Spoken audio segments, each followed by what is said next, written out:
নমস্কার, আমার নাম শিল্পী জাতি। আমি কারণছড়ি পঞ্চায়েতের একজন বাসিন্দা, পশ্চিম সবল গ্রাম পঞ্চায়েতের।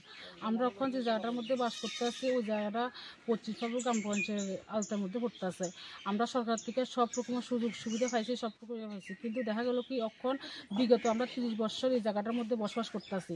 আমরা যে জায়গাটা যার থেকে কিনছি, গোপালদাসের থেকে কিনছি, তারা বিগত আজকে 80 বছর ধরে এখানে বসবাস করতেছে, কিন্তু তার থেকে আমরা জায়গাটা কেউ 5 ঘন্টা 2 ঘন্টা ওরকম মূল্যে আমরা বসবাস করার লেগে একটা জায়গা নিছি।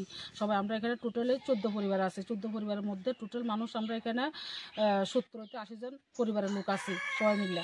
অক্ষণ হঠাৎ করে দেখা গেল কি সাবরুমের তানের বাড়ি যথারীতি আমি কোথায় না দমদমা পঞ্চায়েত আলতার মধ্যে পড়তেছে।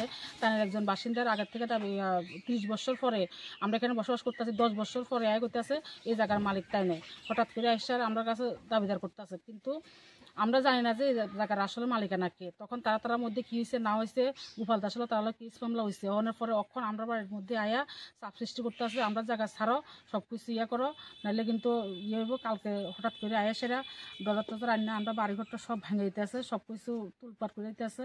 অক্ষণ আমরা প্রধানমন্ত্রী নরেন্দ্র মোদীর কাছে আমরা আবেদন করতে আসি যে আমরা ছেলে মেয়ে লই, আমরা সংসার লইয়া আমরা সবাই দিনের না দিন খাই, কই যাবো কী করবো, আমরা যাতে এই জায়গাটার মধ্যে থাকতাম পারি এমন একটা কোনো একটা সাব্যস্ত করে দে।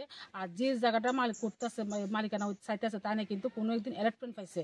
আমার সরকারের কাছে দাবি হয়েছে তাই না, আমরা 30 বছর 80 বছর থাকা সত্ত্বেও সরকার কীভাবে তাই অ্যালটমেন্ট দিছে আর কীভাবে তাই আজকে আমরা প্রতি হুকুমদারি করতেছে, সবাই মিলে ডজার টজার নাম আমরা প্রতি হুকুমদারি মারপিটের মতন করতেছে। প্রশাসন এসে সব কিছু করতে, কিন্তু আমরা সরকারের থেকে আমরা অক্ষণ করছি, আমরা সরকারি ঘর পাইছি, লেট্রিন পাইছি, আমরা সব আলতার মধ্যে আমরা সরকার থেকে সব কিছু পাইছি, সব কিছু আমরা সুযোগ সুবিধা পাইছি। আরেকটা সুযোগ আমরা সরকারের কাছে চাই, আমরা যাতে এই বসত বাড়ি যাতে আমরা থাকে সবাই যাতে এই এক জায়গাতে আমরা থাকতাম পারি, এক জায়গা যাতে একসাথে মরতে পারি, এই সাহায্যটা হাত আমরা সবার কাছে বাড়াইতে আছি। সবাই আমরা সাহায্য করো, সবাই আমরা ইয়ে করো, আমরা সবাই মিলে তোমরা কাছে সাহায্য চাইতে আছি। আমরা বাঁচাও, সরকারের কাছে আমরা আবেদন করি, আমরা বাঁচান।